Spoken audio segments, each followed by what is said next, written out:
Boa tarde a todos e a todas. Eu sou Paulo Andrade, da Universidade Federal do Amazonas. Coordeno um programa com o manejo comunitário de quelônios, tartarugas, há 20 anos, aqui com as comunidades na Amazônia. E por isso a gente foi para o lado dos lagos e rios, e foi um trabalho bem produtivo hoje de manhã com os colegas das instituições, e a gente pretende fazer um resumo do que nós tivemos lá.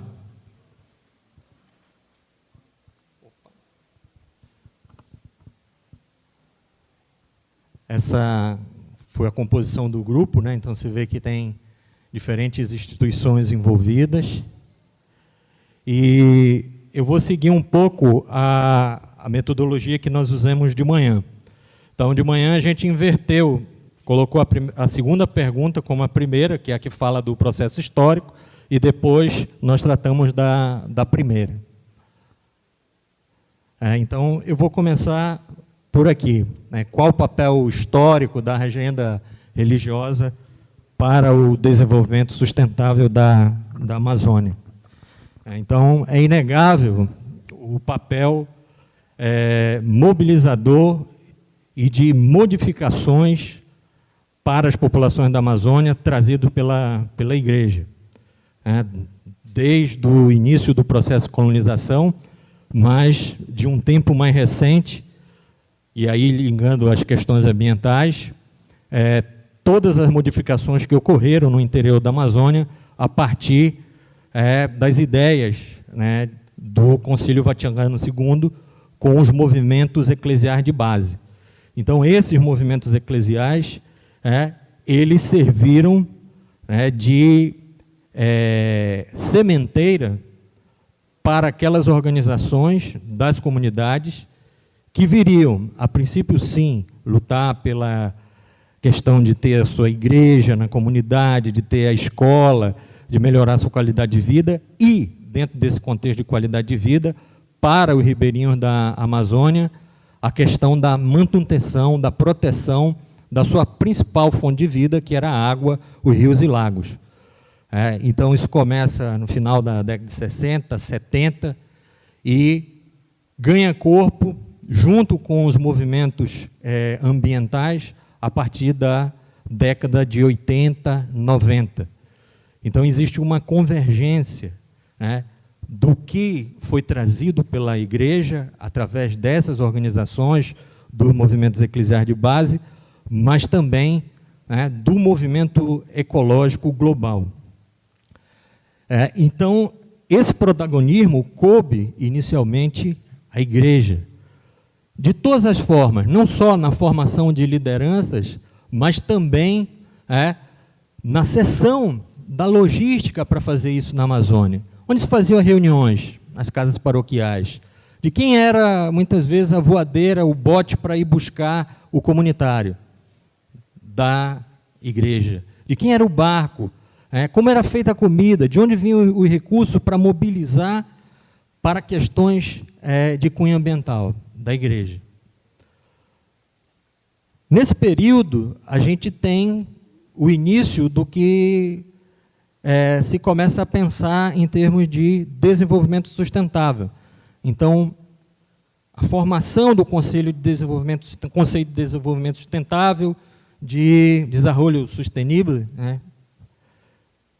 e convergindo para isso os órgãos ambientais. Então, nessa época, a gente tem também a feliz coincidência de uma maior abertura dentro do órgão ambiental federal, que era o IBAMA, para abrir espaço para ouvir as comunidades.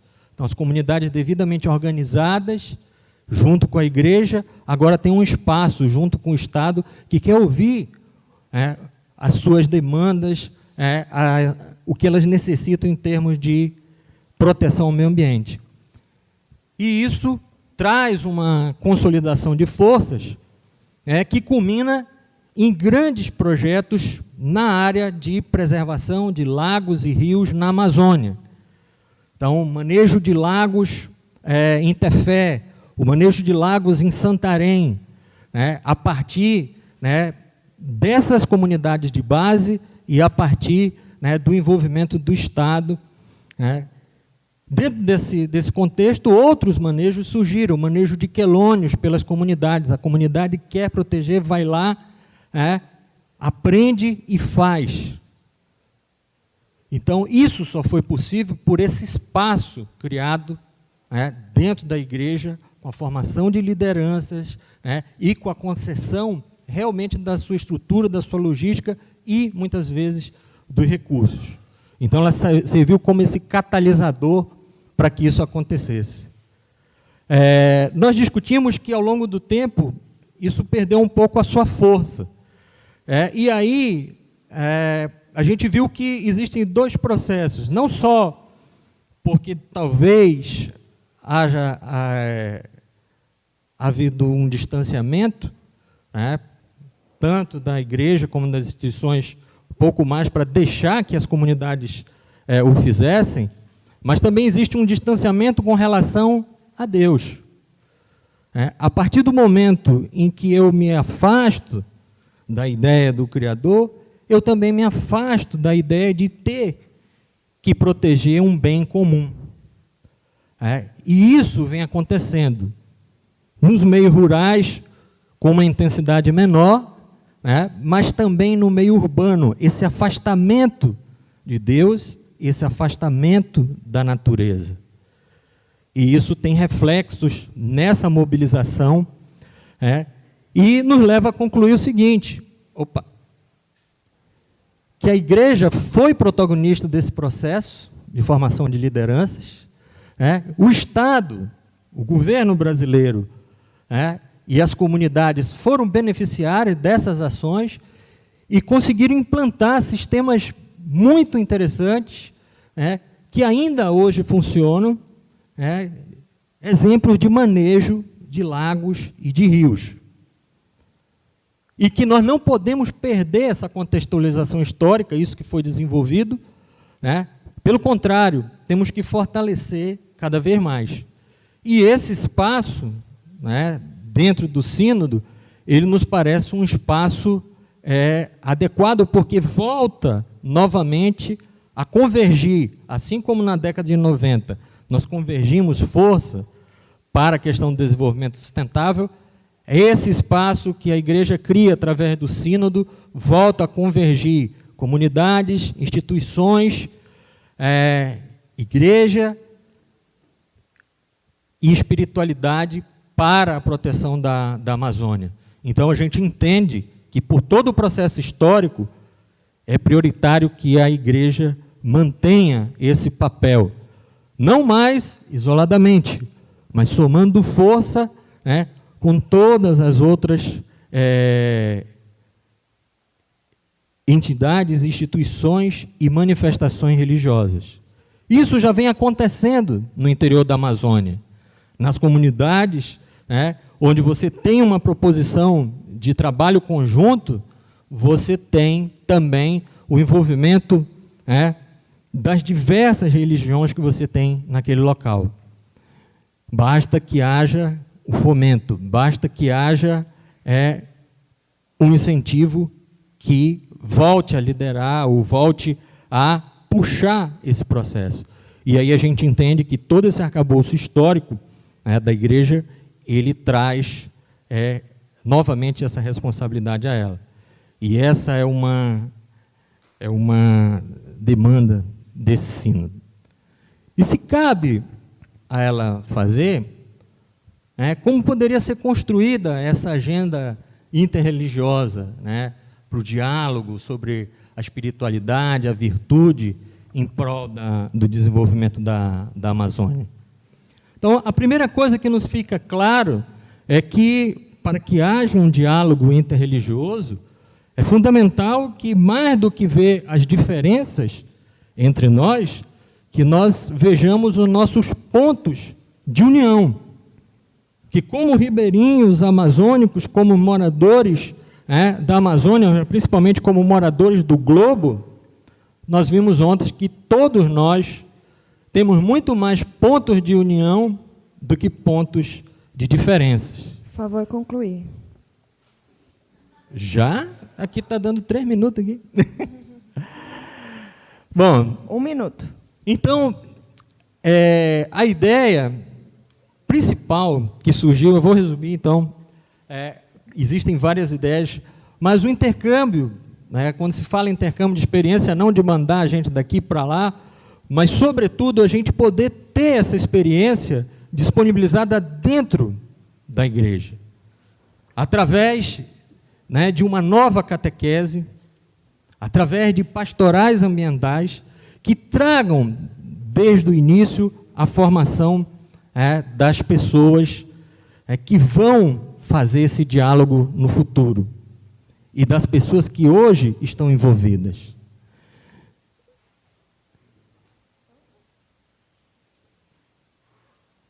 Ampliar os espaços de diálogo na sociedade, através de reuniões como essa, sim, mas que isso passa a fazer parte da atividade da igreja.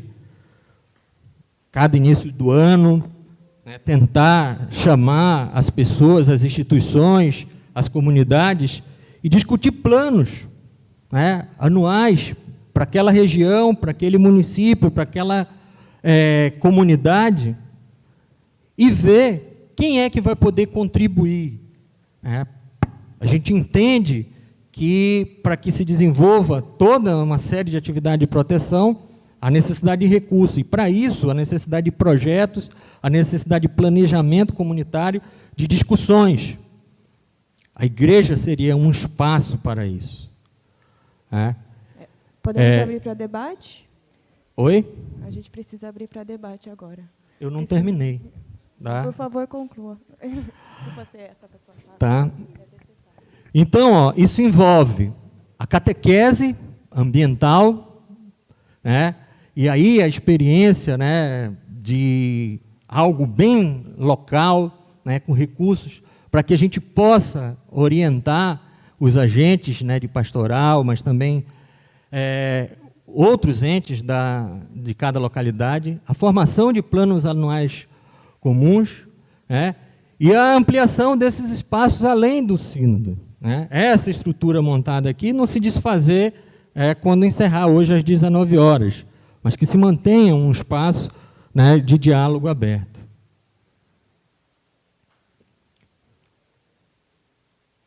Fortalecer isso dentro do que a gente já tem, das campanhas de fraternidade, fortalecimento das pastorais, e principalmente a inclusão da educação ambiental como um processo de formação cristã, de formação do ser humano.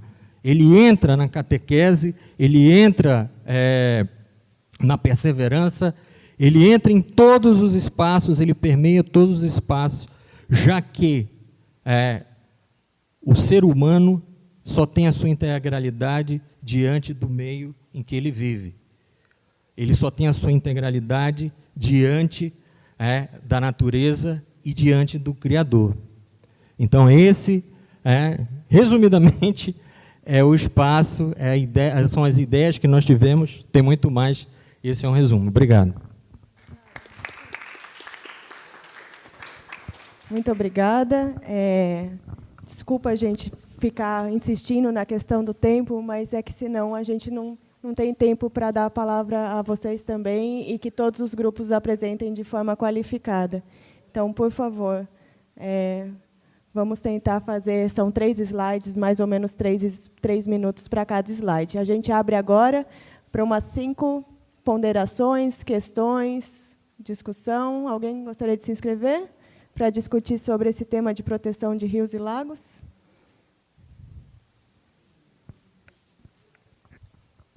Super legal o relato de vocês, parabéns aí pelo grupo. Eu queria que vocês aprofundassem um pouco sobre como que essa ideia de dar continuidade a esse espaço de diálogo, o que foi que vocês discutiram nesse sentido?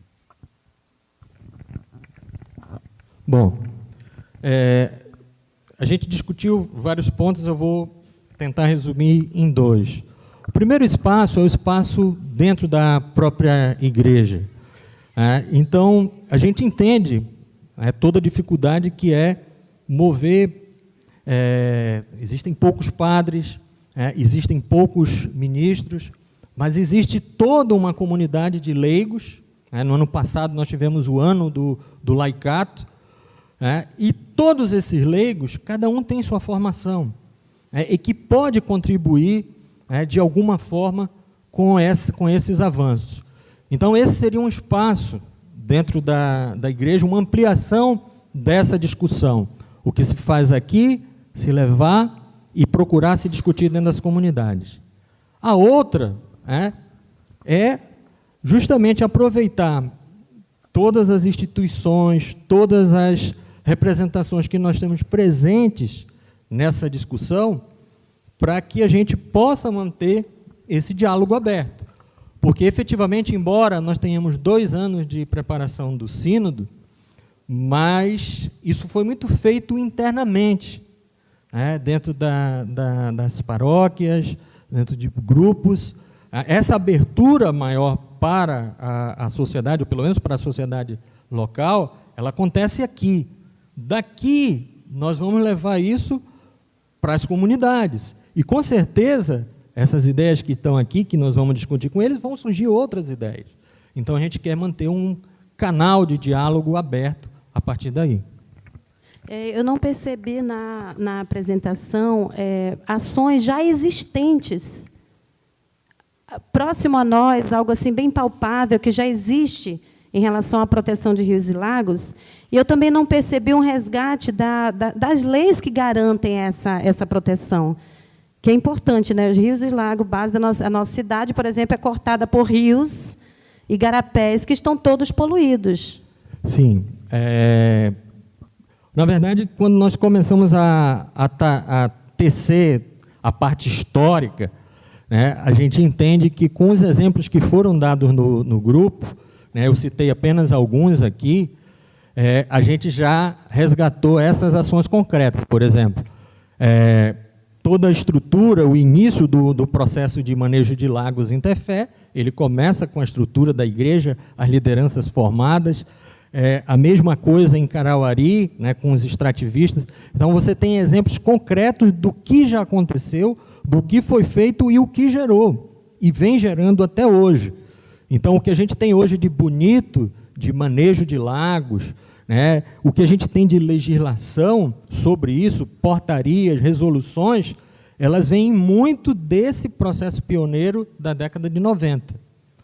Tá? A mesma coisa se pode aplicar à questão urbana. Então, isso foi discutido também a nível comunitário e depois ele chega. O mais importante disso é que a igreja, a partir do processo de mobilização e organização das comunidades, ela propiciou lideranças que pudessem depois discutir políticas públicas ligadas ao meio ambiente, ligadas à questão da água e dos lagos. Mas, na verdade, nós temos muitos exemplos concretos dos ribeirinhos e da igreja atuando na proteção de rios e lagos na Amazônia. Só não teve tempo para mostrar tudinho. Ok. Eu também não percebi na apresentação como que esse diálogo, em relação à proteção de rios e lagos, ele vai se dar no âmbito das diversas denominações religiosas ou conceitos de espiritualidade, e, inclusive, como isso vai se dar interinstitucionalmente, porque a gente sabe que a boa parte, pelo menos aqui, na Amazônia, de rios e lagos, estão dentro de unidades de conservação. Como que vai se dar esse diálogo, pensando na sustentabilidade, pensando no desenvolvimento sustentável? Bom,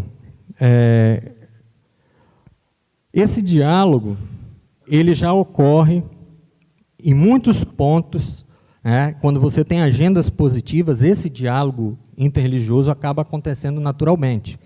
Então, eu trabalho na proteção de um lago, eu tenho uma comunidade que é católica, outra que é evangélica, e, se eu preciso trabalhar aquela proteção, eu acabo envolvendo todas essas comunidades.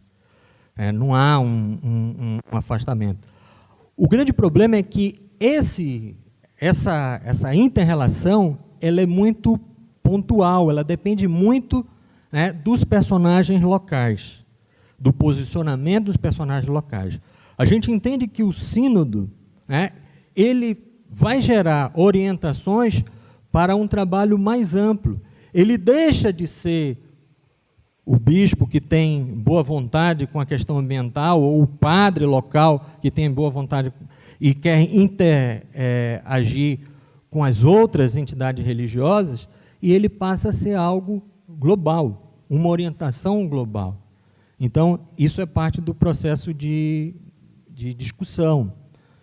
Mas exige que alguém vá e fale, vamos nos reunir para fazer esse ajuri? Então, esse é o entendimento. A outra pergunta, desculpe. Na verdade, esse conceito de que a maior parte da proteção de rios e lagos da Amazônia dentro de unidade de conservação, ele é furado. Por exemplo, na área de Quelônios, 85% de todo o trabalho de proteção de tartaruga na Amazônia é feito fora de unidade de conservação. E é feito por comunidade. E, na maioria dessas comunidades, com apoio da igreja.